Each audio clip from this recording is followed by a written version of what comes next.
for the juvenile delinquents. This is Nick Fury, ladies and gentlemen.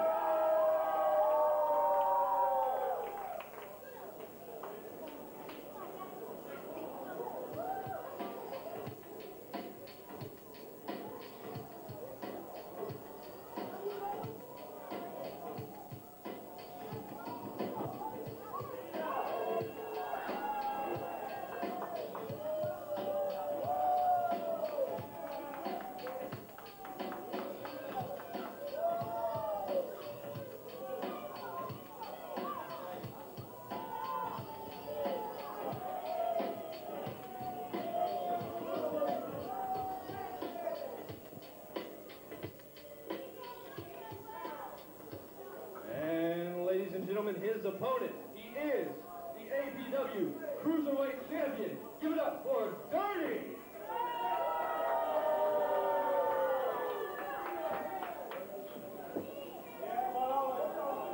Fella, have a seat if you want to partake in a chair. One time I'll show the cruiserweight champion.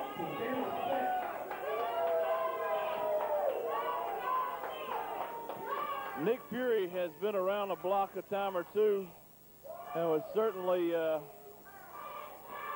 loved. I know how dirty I am. I'm the best cruiserweight champion in the world. You know, he don't stand a damn chance. Fury's held the... Bitch. The only reason you got that belt is because you ain't wrestled me. Ask these people. I whoop your ass week after week. Matter of fact, I'm tired of whooping your ass. Nick Fury has really come up with a new vocabulary. Quite a profane vocabulary. But I was going to say Fury has taken a quest for this light heavyweight title, cruiserweight title. Dirty Smiley Robinson, whatever you want to call it. He's held the title. He's turned back several challenges of late. It's getting crowded up here. Certainly is there, Gene. You know, APW brings everybody out. Charlie, I tried to put you over there, but it didn't work too good. And they tried to bury you. Yeah, I know. Well, you know, everybody knows who Charlie Babb is. They don't have to be told. They all know. And one thing for sure, Charlie Babb has forgotten a lot more than some of these people that come around American Pro will ever know. Talk about somebody putting somebody over. Yeah, I think he just resurrected himself. But seriously, this ought to be a great match in the ring. Dirty cruiserweight champion against Nick Fury. Gene, I have a very curious comment. What sort of time limit are we looking on this match? 30 minutes. This will probably wind up going 2.5 hours. This could wind up going to that full 30 minutes. That's a possibility. These are two great young athletes. This is the future of pro wrestling right here, gentlemen. These two young men right here. It's too hot up here for a Broadway. That's for sure. Too hot up here for a Broadway. And we want to apologize for these constant inside terms we're using here. We understand some of you may not know what it means. Charlie's feeling kind of froggy tonight. Well, he's got that big group in Charlotte. Is that what it is? Charlotte. He's all excited about that group in Charlotte. Well, he's taking the hiatus from APW and decided to get that organized. He's excited about it, Dan. We have some great television, and like I say, have some great matches. We have two fellows that I want you and Dr. Dan to see, and that's young Brad Hunter and a guy by the name of Rage. They fought with everything except the kitchen sink, and I believe they'd brought it into play if they could have found it at Charlotte 2 weeks ago. And we're going back in there very soon, and it's going to be a full score anywhere.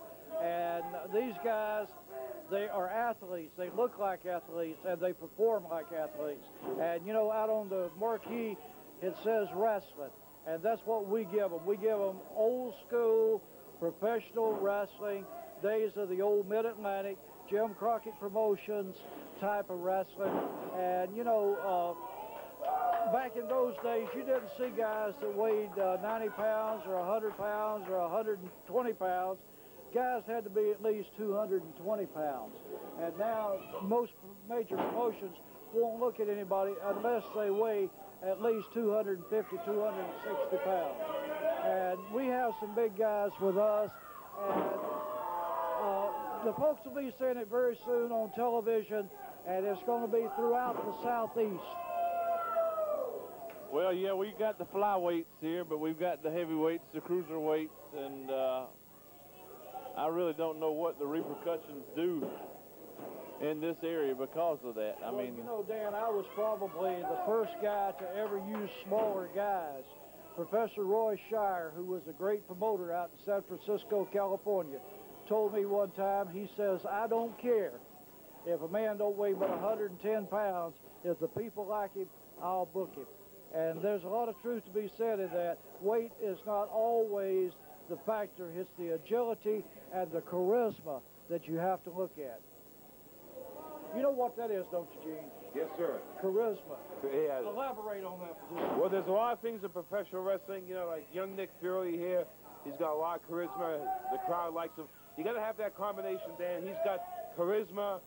He's got the skill. It's a total package that makes Fury a complete professional wrestler. If you just increase the vocabulary to some of the vulgarity, from some of the vulgarity that he likes to use on his interviews and ballyhoos, it'd be a difference for Nick Fury.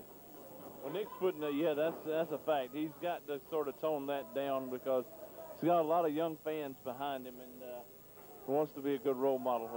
But otherwise, in the ring, solid as rock. He's learning as he goes. He's not all the way there, though. Well, you know, speaking of guys, the weights and everything, Pat Patterson, who was one of the guys, him and Ray Stevens, that helped to build the houses for Roy Shire out in California, places like the Cow Palace and places like this, never weighed more than 225, 235 pounds in their life. And when they talked about flying back in those days, the only thing they knew when you said flying was getting on an airplane. I mean, guys like Ernie Ladd, Classy Freddie Blassie, and so many of these guys never went beyond the middle rope. And they were some of the biggest draws, biggest money makers in professional wrestling. That is a fact. But as Not trying to defend this stuff, Charlie, but, you know, tastes do change. Music, tastes change. Movies, tastes change. And today in professional wrestling, you know, the tastes have changed. People want to see a different style. Well, you know, right, the styles has definitely changed. But one thing that you have to agree with me on, and when you look at it over a broad view, on every poster, on every newspaper ad and everything, it still has the same heading, and it says wrestling. Wrestling. I mean, sports entertainment has its place, but if I'm going to watch soap operas, I'll tune in as the world turns and Days of My Life, or Your Life, or whatever it's called. you reminisce about being young and restless? Young and Restless, all of those. I don't think anybody wants to watch Days of My Life, I'll tell you that. Well, I mean, you know, so many of these high spots and stuff that you see in wrestling today either come from Roadrunner cartoons or either they come from soap operas. Well, what's happened, you've got the hardcore and the lucha libre infiltrated here, and in the meantime, we've got a fall being attempted. Well, 10 minutes gone in this match. 20 minutes remaining in the time. Nick Fury headed up top. Do you know where the name Lucha Libre comes from, Dan? No, I know the definition, however. It's an old carnival term, which comes from the meaning of hoochie coochie. Jumping around, moving around, acrobatics. It comes from an old carnival word of hoochie coochie, lucha libre. The definition, actually, we got a splash. 2 count. Actually, the definition is fast fighting. The definition of it is fast fighting. Fast fighting, fast hoochie coochie, fast moving, same thing, adopted from the old carnival word hoochie coochie, Gene. Lucha Libre. And in Mexico, when they have the carnivals, when they have the big fairs set up in downtown Mexico City and places like this, even the smaller towns, they have the Lucha Libre wrestling. Some of it's even part of the carnivals. So now that's a geography lesson for this edition of, what do you call this show, Dan? American Pro Wrestling. Pro Wrestling, okay. Gene, move your hand. Oh, sorry, Dan. Sorry, fans. We was looking at Gene's time. By the way, I just want to remind fans, not only is Charlie Baba returned here tonight, but it's great to see senior referee Chuck Ellison back here tonight. Charlotte's already informed us of Chuck has a new girdle. Well, you know, one thing that excites me about Chuck Ellison, 2 weeks ago, I taught him how to write on a blackboard, and he hasn't been the same since. We got Fury and Robinson brawling outside, about to get counted out, and they're out of our view here. And we don't want this match to end this way.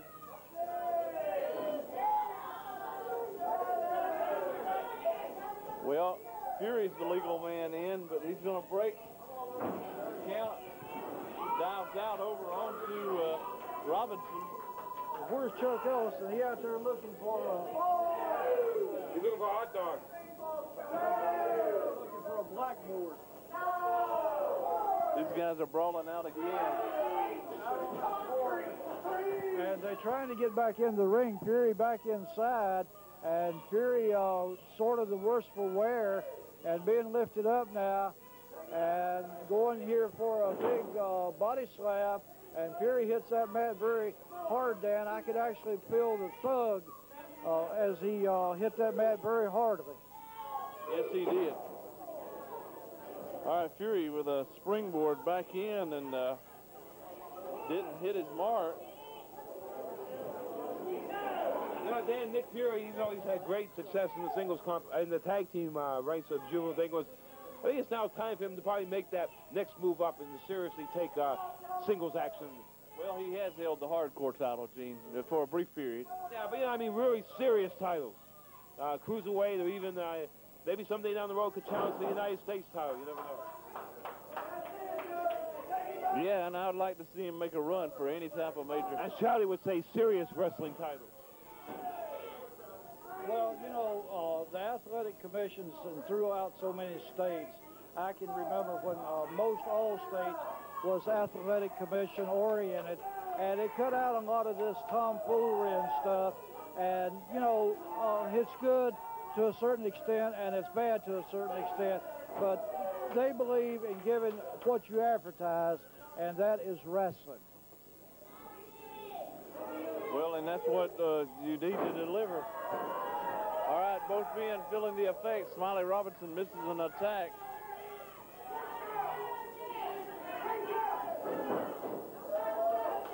Fury going for a neck breaker.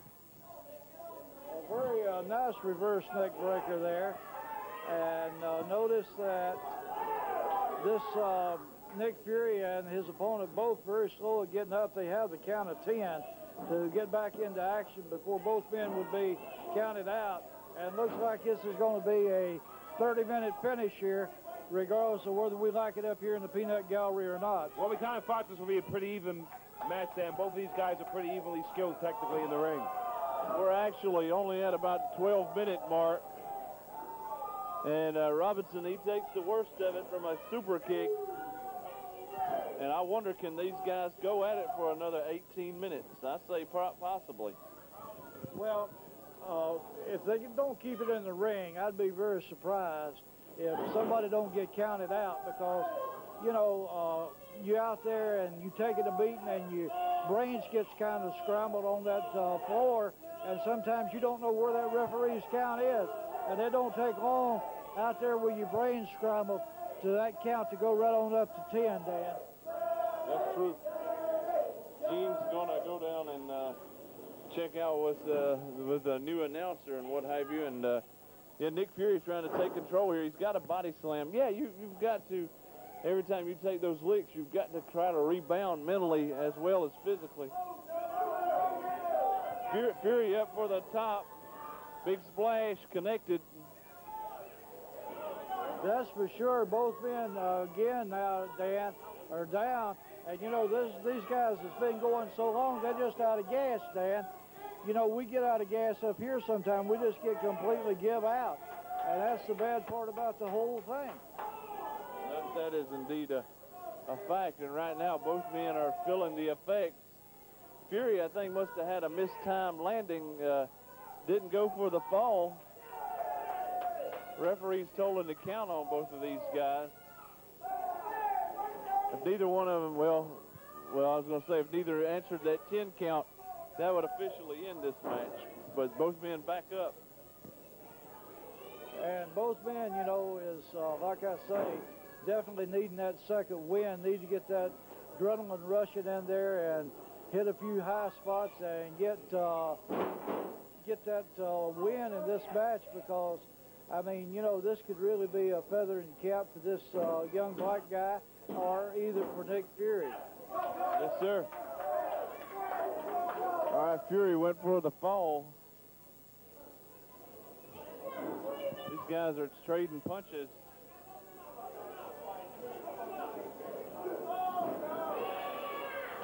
Nick Wilson just got crowned there, Dan Ferris. Yeah, he got a little too close. These guys are going at it with the punches and what have you pretty hard. Fury setting him up for that vertebreaker, and Robinson slipped right off the back. That's about twice that Robinson has skinned the cat to avoid the vertebreaker. Yeah, you know, we're talking about Chuck Ellison. He's been on a hardcore diet. He's been trying to lose weight. He even went to the extreme and had his tongue pierced, Dan. And he was walking past a hen house the other day and felt feathers in his mouth. He swallowed a chicken. Wrestling fans, both Nick Fury and Dirty have been disqualified. This one is a double disqualification. Double disqualification. Both of them hit the referee, Dan. Yeah, indeed. You know, they got out of hand slugging in there. Chuck Ellis, this got right in the way, more or less. He got clocked, so they threw it out.